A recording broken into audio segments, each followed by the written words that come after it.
How are you doing today? Doing great. Thank you for having me on. This is definitely a privilege. Hey, it's not a problem. This is actually fun for me. I mean, it's not for me. I do. Like I just told you before we got started on this that I think so. I mean, I was kind of angling that way. Is that theology itself is a passion of mine. It's something I don't shut up with. In fact, there's some coworkers, and when we get some new guys, I got to let them know. It says, hey, bro, if we're going to talk about this, I'm warning you right now. I'm not going to shut up on this. So I kind of raise the red flag before the red flag needs to be raised, and they start yelling for help or surrender or whatever else they might have. Oh yeah, Uh, I'll tell people, whoa, did you want to talk about the scripture? Or were you just making quick conversation? yeah, How was this yeah. going to go? That's two things for me. Two things that I like when I'm passing somebody and I'm like, oh, hello, hi, I heard you talking about this. It's the Christian faith. That's a big piece of candy for me. And then if you haven't seen much of my stuff online, it's Star Wars. In fact, I'm actually really proud of that. Well, you can't see it because I got the feed on the YouTube channel, but I just finished setting up my. Yeah, I see that. I'm actually pretty proud of it.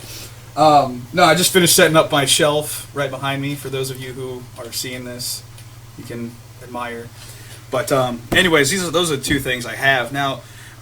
Tammy, I'm not going to go into. I'm going to let you kind of lead this a little bit, but from our discussions, you actually have more knowledge of the historical side of things of Halloween. So, I guess the question I have for you to kind of settle this argument is, what are the origins of Halloween itself?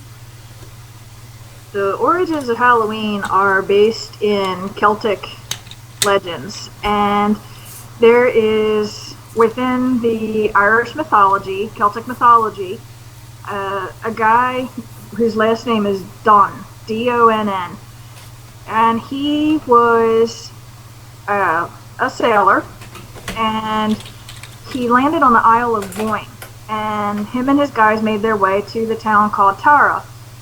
When they got there, the Druids told them that they had to get back in their ships and just sail offshore. Like, we have no place for you here, we don't want you here, you need to go.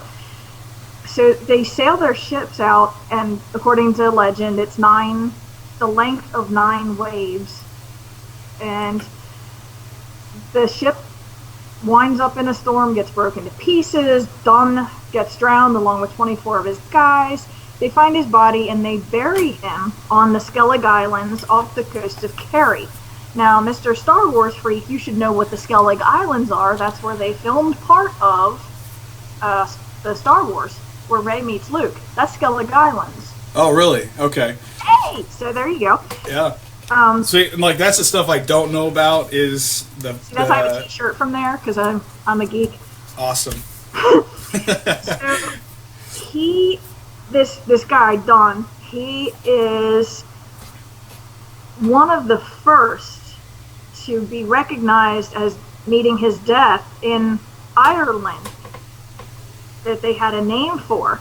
So when they bury him, the place where he's buried is known as Tech Donn. Tech means house in Celtic. And it winds up that this is now being identified with the underworld, because the Celts had this absolute fascination with history and ancestry, and they had all kinds of legends and things about their gods. So the belief arises out of this mound, this crypt, that when they die, they go to the house of their ancestor, and this guy is now the god of the underworld. So that's kind of how it started, is with the Druids just turning a guy away, and within their own superstition, because they know in their heart of hearts that they've killed him. Right. To make it look less of, whoop, my bad, they just elevate him to the status of another god. So he basically died and didn't resurrect. Is what Yeah, you're saying. funny thing about that. Well, that's what's interesting is a lot of most, if not all of them. I think there's maybe like one or two, or at least this is one of the arguments that's thrown out there, is that Jesus himself, it's believed, or at least I've heard about it, being that the story of the death and resurrection was taken from some other religion, but To my own knowledge, and this is on my to-do list, is that there is no other religion out there that's had their god or deity in general that has died and has risen to life again. They've all died. In fact, from if I remember right, I want to say the Islamic faith actually has one where they still have a filled tomb. But yeah, a little side note there. The Imam, the 12th Imam. Possibly. It's a whole sect of Muslims called the Twelvers, and they're just waiting on the 12th one to come in to usher in the last of days. Well, it's already happening. I mean, if you look at what's going on in the world today, I mean, you can see that these last of days are already here. So my I don't know. My question. So this Don guy, and I'm in territory that I'm completely unfamiliar with. And I don't really have much here. As kind of having you lead this a little bit, but what you're telling me is, Don. I got an article here in front of me. I'm kind of skimming it,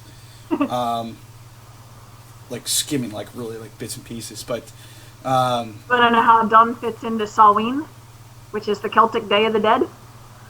Pronounce that again. There's Samhain. Samhain. Okay. See, I got some Samhain. Yeah. SAMHAIN. Samhain is what it looks like. Okay, but yeah, I am actually a little curious about that. Is this like where it originated from, where Halloween started? Like yes, very the cult of Dun, which was basically these druids who were trying to make it look like they didn't do something they shouldn't have done. Mm-hmm. They form this cult, and they start to celebrate not just this guy's death, but all death. And because of the timing of the boat sinking, it was the end of the summer season and the beginning of the winter season, because in Ireland you have 2 seasons. It's either hot or it's not. Right. I mean, that's pretty much how it is in Ohio. So. Well, I'm in Western Maryland, and we enjoyed fall for like 22 days. It was great. So, but the cult rose up, and they start doing this thing because they are now in this in-between point with the juncture between the 2 halves of the year. So they start this whole concept that time is now suspended, and that the dead don't belong in the new year or in the old. It's in this in-between time. And so now they start having a Feast of the Dead, which they name Samhain. And because there's just like no time in this day, then the spirits of the departed could come communicate. The people who are alive could actually be drugged still alive into the underworld, and it's this whole thing that the darkness and death are everywhere on this day.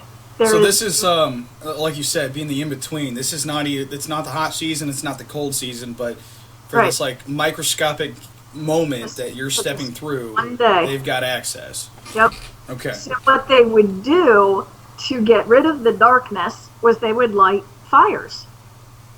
They would light these bonfires, and bonfire is actually short for bone fire. They would do a sacrifice within the bonfire, and and forgive me, I'm half Irish and I still can't pronounce any of the Celtic names. It's awful.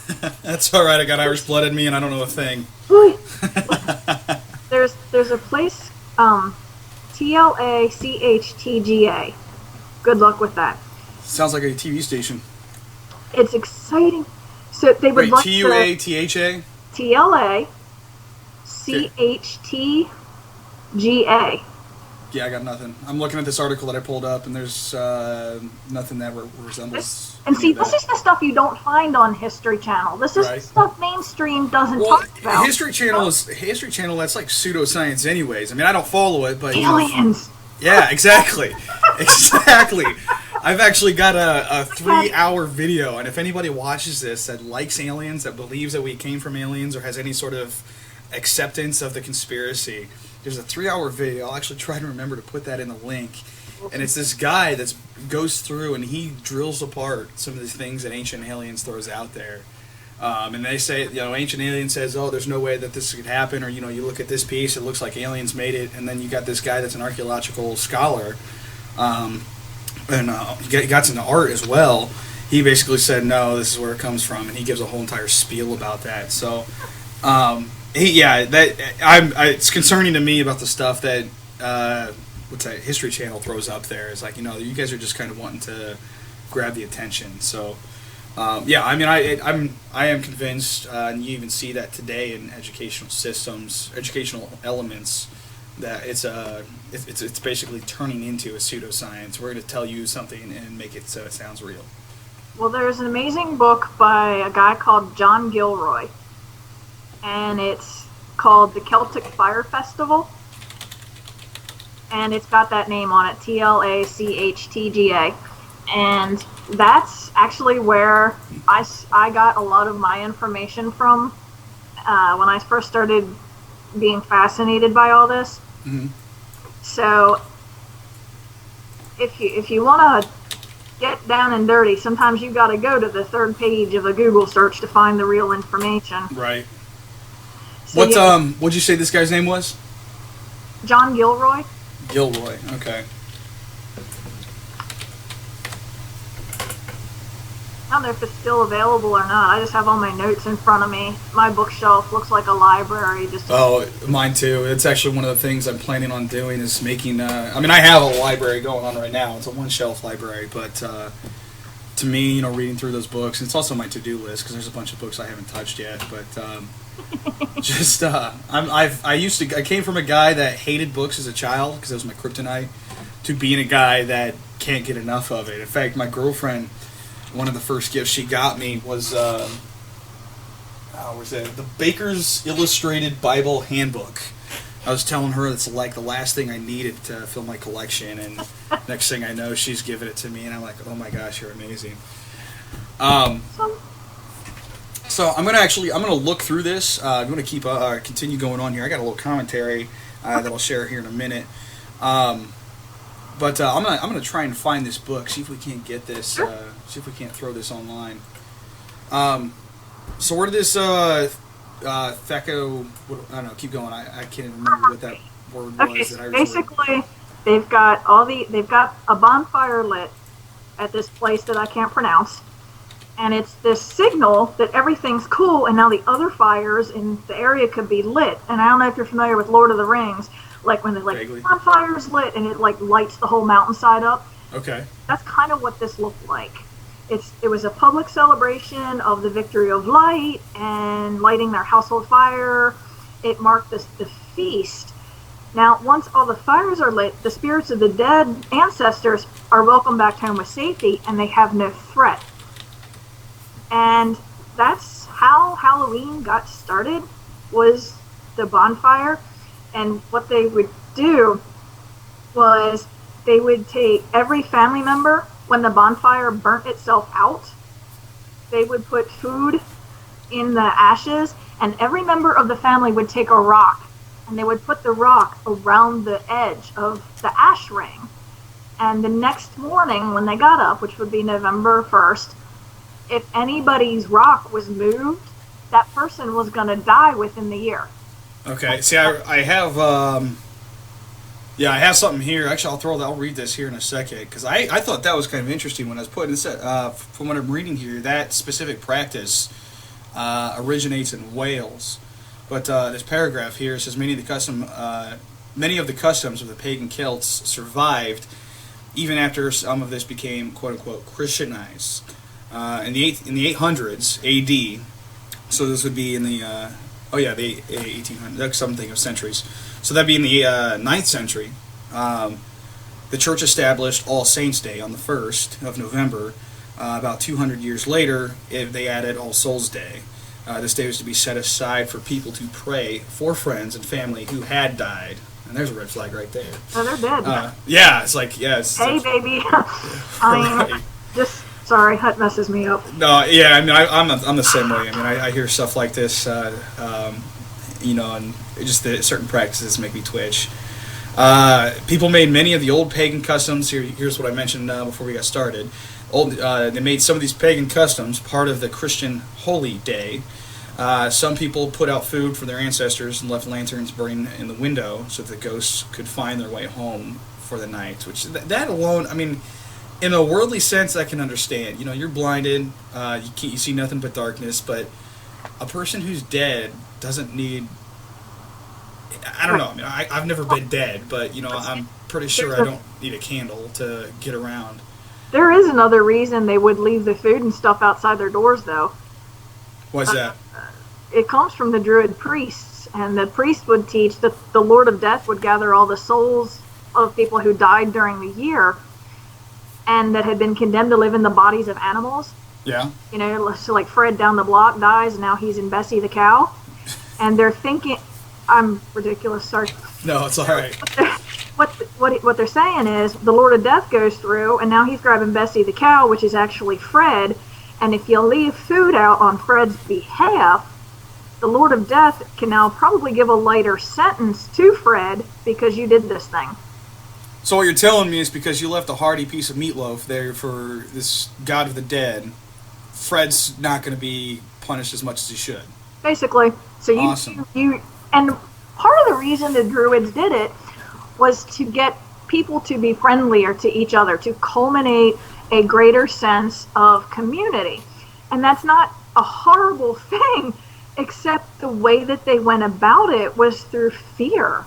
Yeah. It wasn't, okay, well, be nice to Fred's family because Fred died, but, be nice to Fred's family because, they might have something against you, and you may not make it so good in the afterworld because they're not willing to leave out a sacrifice for you because you didn't for Fred. Right. Yeah, and I don't know. The thing that gets me there is you're essentially saying we got to bribe the dead for a happy life and a happy death, and you have to bribe them so you yourself don't get drug alive into the underworld, still literally kicking and screaming. Yeah, and I don't know. I mean, I've got these thoughts in my head about that, and I don't know. I just think it's totally insane. There's to my own knowledge, and I'm pretty sure this is a 100% concept, is that there's nobody that's been drugged to the underworld kicking and screaming that while they're still alive. I mean, perhaps in a spiritual sense, because if you're dead... Well, no, because they wouldn't have had the Bible. They wouldn't have known about Enoch because, the Bible says Enoch was and was not. He walked with God and God took him. Right. So, Enoch is the earliest form of, like, a rapture out of here. But that's also done by God. That's not done by some underworld prince. My point is that it's not a new concept to leave a physical realm still in your physical body alive. Okay, yeah. Ecclesiastes says there's nothing new under the sun. So right. We don't have any original thoughts. All of this crap originated somewhere. Right. So how does it all translate from what God said into how perverted can we make it to persuade the people to do what we want them to do? And right. That's how did it have the Druids end game? Yeah. So essentially, in a way, I mean, you're saying they wouldn't have had any acknowledgement of Enoch.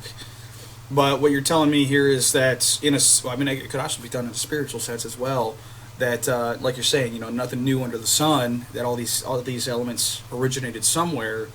And which we'll get more into this next week or the week after. But do you think it's possible that while they might see these as original ideas, that it was a spirit that already was fully aware of the history, that said, "Hey, go ahead and do this." Absolutely. Yeah. Oh, there's the Bible talks about we don't wrestle flesh and blood, but the powers and the principalities, etc., etc. And if you go into different cultures around the world, you can clearly see where different spirits have set up. If you go into the Oriental cultures, snakes are absolutely worshipped, and some snake god at some point said right. himself there. If you go into some of the African tribes and different things with reptiles, and it's funny how there are so many that are based on reptile or cold-blooded creatures. So I definitely can say. We probably took the concept of the serpent in the garden as something to be proud of. Yeah, well, he was a snake in the garden, and he's a dragon by the time we hit Revelation, so who was feeding him? Right, yeah, someone who grew up there. Well, and that snake you're referring to is actually kind of interesting. This is something I learned, I guess, in the last series, because, what was it, the seven churches, the dangers, the series I did over the dangers within the church. Yes. One of the things I mentioned, which I also learned, was, I believe the name is Asclepia, was I want to say Greek. It was a Greek god or goddess of healing, and in that time, and in fact, I actually saw something earlier this year in which they were bringing it back. I think it was in New York or Boston or something, somewhere in that region, where what the practice was in that time period. If you lay down with this pit with snakes, this Asclepia, this snake god. The snake god of healing will, overnight, you got to sleep there with, a couple hundred snakes possibly. Nope. Well, what? Nope. Yeah. I don't even know how you could possibly do that. But essentially, you sleep in there overnight, cuddle up with the snakes. Next morning, you're healed. That was the belief. And if you look at it, I actually had to look this up. You're freaking out over there, aren't you? Can you see me right now? Yeah, I can. I just envisioning a snake. But no, if you look at the logo, the medical logo, and I had to look this up after it was mentioned, that swirl that's on these crosses for the medical symbol, that's a symbol of Asclepia. It's something that was still kept. I mean, whether people actually know what it is or not. Which is actually a perversion from Moses with the rod with the serpent around it to heal them while they were wandering in the wilderness. Right. So I know I say this a lot, but for every perfection of God, Satan has a perversion, and he has a way of going back to his original statement in the garden, which is, did God really say? And if we don't actually know what God really did say, it's easy to fall into that twist and that lie that tells us we can mix two things and still have holiness when the Bible clearly says we can't. Right. Well, and I think it was the first time we were talking there is us sharing the same concept with which we'll get more into this probably about the third episode of this to close up. But Exodus 32 is when the Israelites are coming out of Egypt, and they end up creating a golden calf. I mean, there's more we can get into with that specific one itself, but essentially they were doing it because they thought this was how we can do it. Oh, yeah. But God himself, he's getting a little frustrated. Says he's telling Moses, bro, these guys are turning me into a golden cow. I'm not a cow. I'm actually better than a cow because I made this cow. So you need to go there and tell them what's up. Tell them I'm not happy.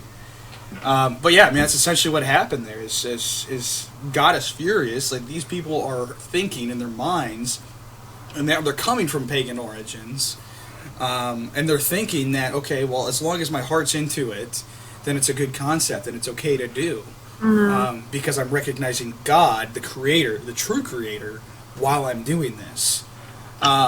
We should leave that for the third one. I know we are, but it's just loaded for bear on that. Right. All right. Well, I'm going to stop right there because otherwise I'm going to get into what we're going to talk about in the third one. So I'm really sad you stopped me there. But what about All Saints Day? I mean, you got more on the origins here, or? Well, within the heathen, like the Druids, they had their Samhain, which was Lord of the Dead, who we know is Satan, and somewhere, I can't remember the year, but Pope Urban IV decided to make an All Saints Day. Wait, Pope who? Urban. Urban, like E-V... U-R-B-A-N. Urban. Aren't they supposed to have, a bunch of Pope Johns and Pope Pauls? Yeah, I think that's modern. Yeah. Yeah, okay, I need to behave because that's one of my tick points. Let's go ahead. For anybody who doesn't know me but knows Billy really well, I can sit here in 20 minutes and just systematically destroy some of the teachings of the Catholic Church. I think you and the girlfriend would actually. By the way, her name's Amanda. I think you and Amanda would actually have a fun conversation because she's that same person. She's got that background. I can do it with a smile too. Yeah. He'll be like, "Hey." Yeah. Pull the Southern girl out now, y'all. So anyway, so they decide what they're going to do is they are once again going to mix pagan and not pagan, and they are going to set up an entire day to kind of remember the saints that had gone on before, to remember the they're dead people. And what's interesting about that is Jesus said, "Let the dead bury the dead." And so they set up this All Saints Day, which is the day after what they are now calling All Hallowed Day. And we get Halloween from All Hallows. Right. So now you have All Hallow Day, which is actually the night before, into All Saints Day, which is to celebrate all the saints known and unknown, which actually flows into November 2nd, which is All Souls Day. And the reason they had to incorporate All Souls Day is, again, to appease the Druids, because they had their day on November 2nd, which, no, it was the Greeks. Wow, my handwriting sucks. So the Greeks, they were trying to appease with the All Souls Day, because they had a festival called the Feast of Pomona. And with the Feast of Pomona on November 2nd, that was their way of recognizing that summer's gone and winter's coming. And they would celebrate it with apples. They would bob for apples. This Roman goddess of Pomona winds up with apples, and the Druids already had their own version of bobbing for apples, which, if you want, we can discuss next time. Okay. Because it's nasty and it's going to take me a while. So they decide that, okay, well, we'll just go ahead and we'll make this a 3-day thing. It'll be All Hallows Day, All Saints Day, and then All Souls Day. We'll make a 3-day fest out of it. Everybody, doesn't matter, what you feel like celebrating, you're covered. So this is basically their idea of keeping the peace. You're welcome to practice whatever you want to practice. Pretty Stuff much. that we have. Okay. It's about 43 AD, by the way, just to give it a timeline. Okay. 43 AD is when this is all going on? 43 AD is when the Roman Empire finally conquers most of the Celtic territory, yes. So then somewhere in 400 years of ruling Celtic lands is how they wind up incorporating the Celtic bobbing for apples with the Pomona tradition. Oh, and wow. then the church gets involved somewhere around the 600s and says, okay, fine, we're going to do this thing where everything's all in one now. Awesome. So here's my question, and I was really, this is a question I'm a little, I kind of know the answer here. All Saints Day, which is November 1st, is supposed to be a day to recognize the saints. Now, biblically speaking, we know that a saint itself is anybody and everybody who is born again by the Holy Spirit, who is of the kingdom of God. Right. So it's not exactly such a high place as the Catholic faith would put it. But from my understanding, from what I found, I didn't really do much of a search on this. Is there any, outside of the Catholic faith, outside of the Catholic establishment, All Saints Day, is there any reason why the Christian should recognize it at all?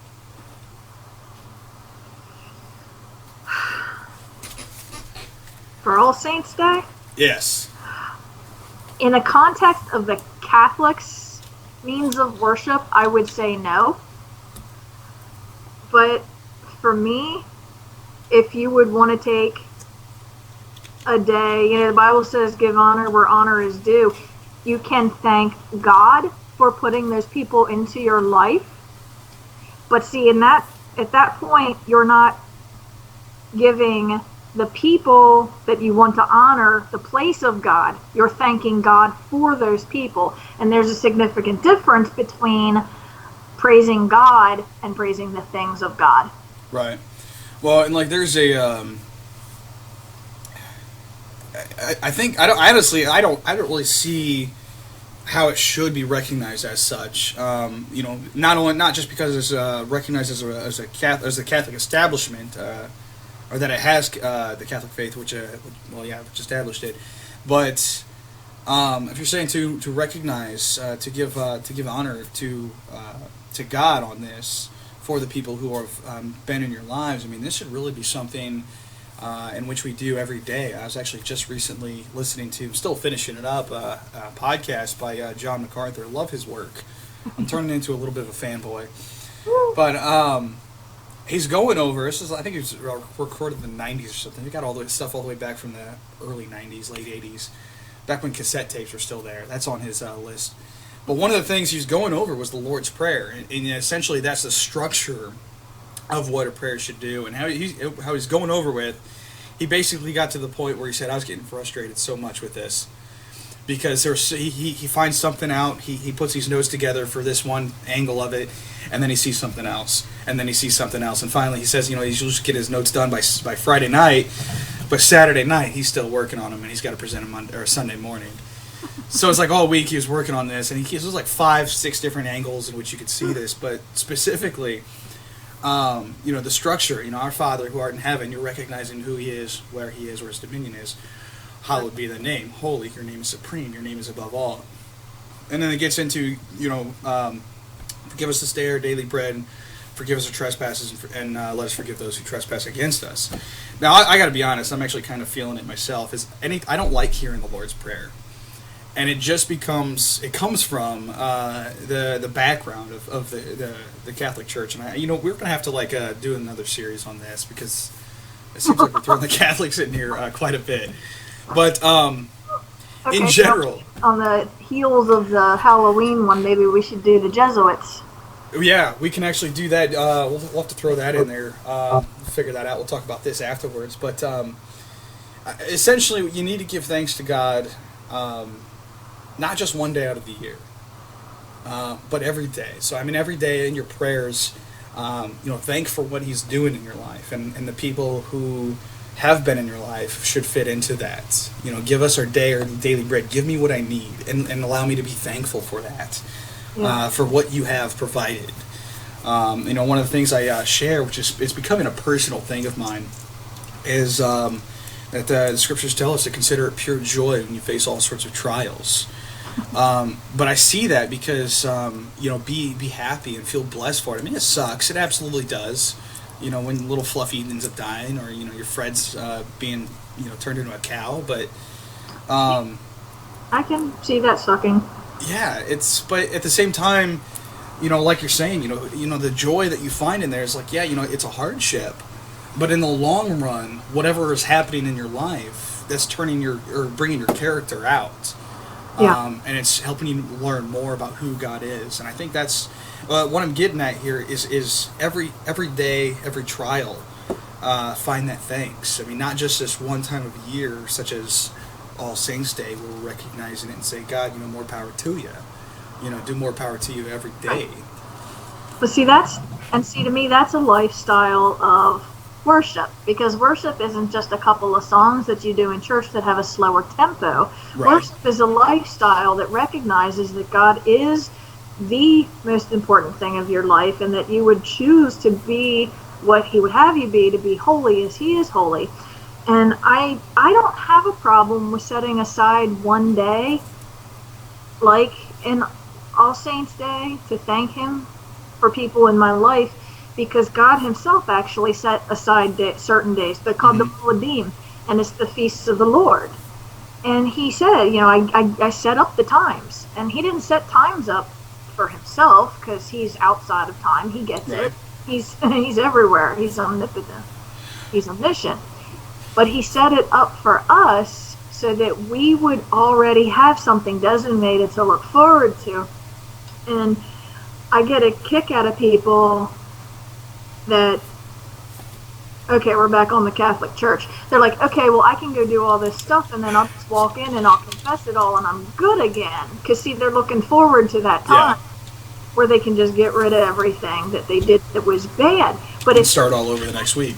Yeah, but if you're living a lifestyle that's holy, you can look forward to the next 5 minutes where you can get down on your knees wherever you are in front of your God without anybody standing between the two of you and say, you know what, I really blew it. I shouldn't have done that. Lord, show me the right thing to do and let me not go back and do that thing again.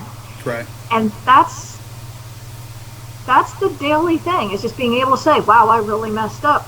But to have a day set aside where you can go before him and say, thank you for this whole season, this whole time of being able to come to you. So for the next year, until we meet back at this appointed place again, help me keep doing that. Right, and that's I don't have a problem with that. That's where my concern lies, is when we just make it, once a week kind of thing, church, or even once a year kind of thing. In fact, I'll actually be going over that with the Christmas series. Easters. What's that? Creasters, Christmas and Easters. Yeah, I actually heard CEO. That's a term I like. Christmas Easter only. Yeah. Pastor I once had, he told me, that's like, what are you talking about, a CEO? Christmas Easter only. It's like, oh, I like that. But yeah, that's my big concern right there is, and this is honestly, I get a little bah humbug around that time of year because of what it's turned into. Halloween is the second most commercialized holiday behind Christmas. Really? Oh, because of all the candies? 1/4 of all candy sold in the United States is sold for Halloween. Wow. So what, like 360 days out of the year we're making up candy for Halloween, and then the other 5 days we'll just make it up for the rest of the year? I must be. Yeah. But yeah, I mean, that All Saints Day, like itself, my personal thoughts on this is, and not just because it's recognized as a Catholic holiday, but to give recognition to these saints, and I'm not talking about the saints as far as the Catholics would recognize it, but the saints as in the Christian faith. Right. But give recognition to the saints every day, and it's honestly, it's not going to be something you're going to put on your to-do list for every day. But to make sure that when you bring recognition, when it comes to your mind, it's like my grandpa, for an example.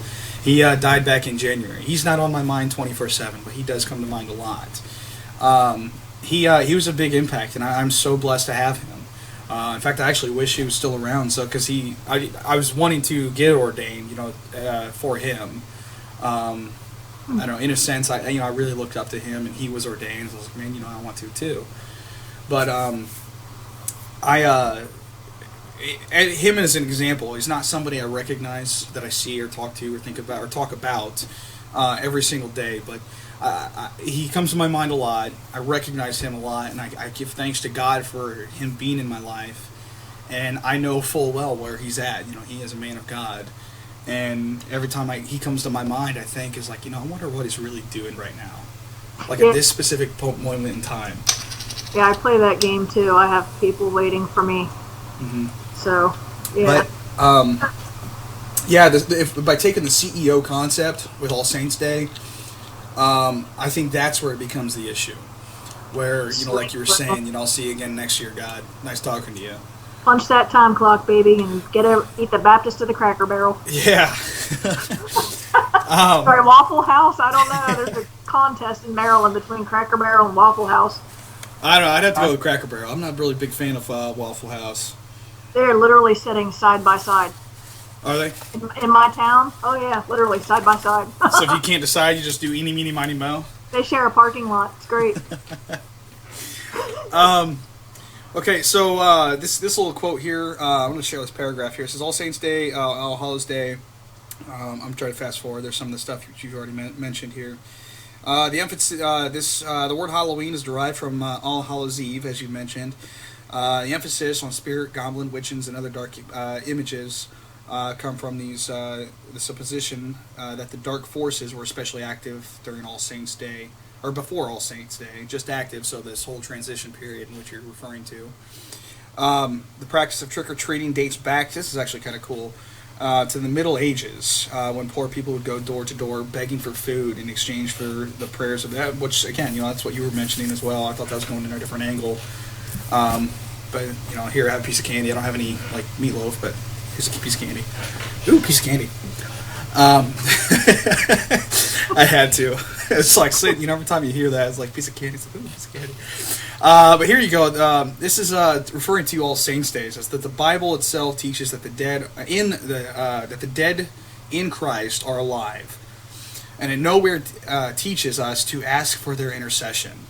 No. Rather, that the Christian urges that the Christians come boldly before the throne of grace to God, knowing that we have a great and high priest, which is Jesus Christ, who lives to make this intercession for us. It's not some deity or Mary, as certain religions would pray to. And this gives reference to Hebrews chapter 4, 14 through 16, as well as chapter 7, 24 through 25. We're dependent upon Christ alone for salvation. There's no other means by that. In Acts 4:12, and upon him alone for the grace of Christian living after salvation.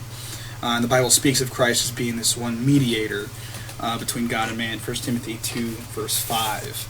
So, if you want to add praying for or to the dead, which if that's classified under All Saints' Day, correct? Yeah. Okay, so that specifically, that's really not something we should be doing at all. Praying to or for, because like we said in the beginning of this, once you're dead, you're dead. You're either in heaven or hell at that point in time. And then here, the Scripture itself, speaks against that as well. That it's through Christ alone in which we receive salvation. It's not through the prayers of our loved ones. And that this mediator, again, is Jesus Christ and His only Christ. So I don't have much for All Souls Day. Did you have anything additional that you wanted to throw in there? We're on 40 minutes here, getting ready to wrap up in about 15 or 20 here. No, I really didn't have too much more on All Souls Day, other than it was just kind of lumped in, and it's not as well known as some of the other things like Halloween or the All Saints Day. The one thing that All Souls Day is more prevalent in England, and they have parades. Mm-hmm. And they have something called a soul cake, which sounds delicious. They would just pretty much. Do I want to know what's in the cake? Let me go with that. No, I don't think it was anything different about the cake itself, but so I would give you a soul cake in return for the promise that you would pay for my dead relatives. So basically, I'm paying you off to pray for my dead people. Cool. Yeah, so that was a Souls Day practice in Greater England. So, and again, it's funny because I've often said that if it just comes down to food, like an issue of food, the Bible tells us that we're supposed to be feeding the poor anyway. Yeah. So if we're already doing that in Christian love, there's really no reason to be begging for food. But that's just me. So that's just the Christian opinion. As far as the pagans go, food is everything, right? Bake me cake and I'll be happy. Yeah, let them eat cake. Oh, you said that. Shoot. Well, these I got a couple bullets here, and again, these are from that article I shared with you. What it has to say about All Souls Day, and there's not much. I'm not going to make it too much because that's not really the purpose here.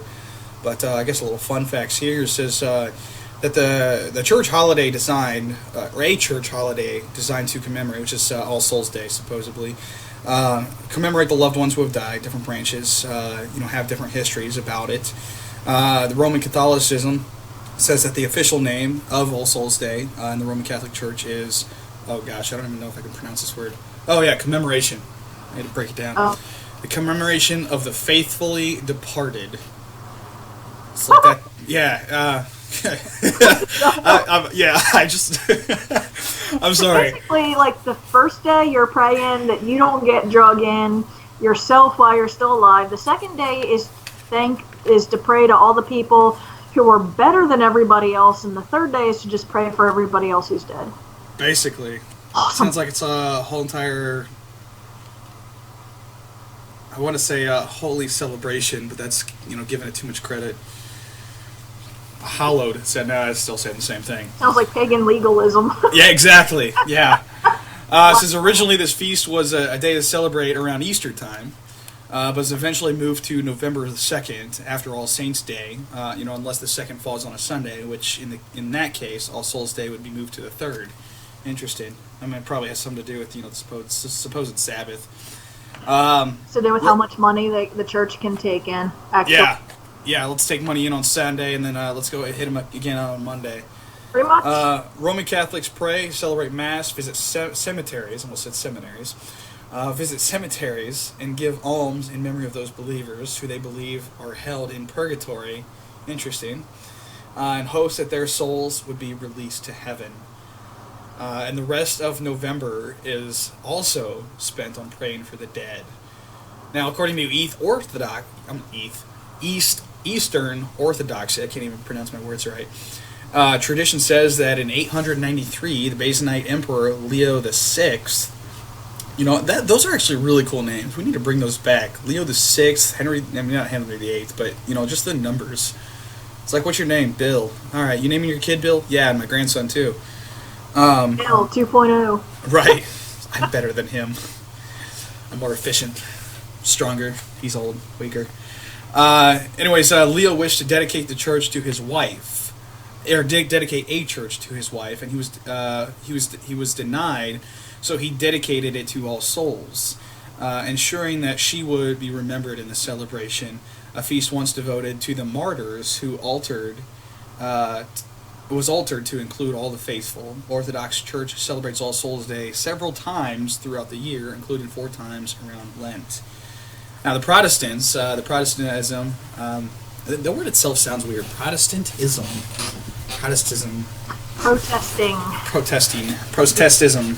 So, really funky side note, the entire formation of Protestantism was Martin Luther nailing the theses to the door of the Catholic Church, and the date was October 31st, and the reason he did it that night was because he knew the whole town would be in there for Halloween. Oh, that's actually pretty cool. That is so messed up. Yeah, see, one of the things I want to get is a copy of his thesis. I'm sure I could find a book online, but they're online. Yeah, all I know is that it made a huge mess with the Catholic Church, and he got kicked out. And okay, you're a heathen. You're no longer saved by grace because you don't follow our beliefs. But yeah, that's essentially the structure I know of, and I want to know. I got to look into the history more about that because I looked into it briefly earlier this year, and I was just like blown away. I was like, wow, I've had a similar experience myself. Since then, I've been continuing the ministry, continuing the work that God has placed in front of me. But I just thought it was completely awesome with how it works. But the Protestantism, I hate that word. It sounds weird. It really does. It's like lanyard. I can't even say I can't even say that comfortably. There was a point where I told somebody, I was like, don't say that around me because it just sounds so weird. But the observance or non-observance of All Souls Day is varied throughout the Protestant, we'll call it the Protestant faith. Some Protestant denominations merged All Souls Day, merged it with All Souls Day and All Saints Day. Others have abolished All Souls Day entirely, which is actually a good idea. And personally, this is actually the first time I've actually known a little bit more about All Souls Day. It hasn't really been on my to-do list, but others observe it entirely as a secular sense, which it should be, tidying up the gravestones for the departed loved ones. Now, there's the thing, it's cool to, make it look nice because people like seeing that stuff, but, tidying up a stone, for the dead person specifically, and I don't know, I haven't done something like this myself. But I don't know. I'm a very big stickler on things like this.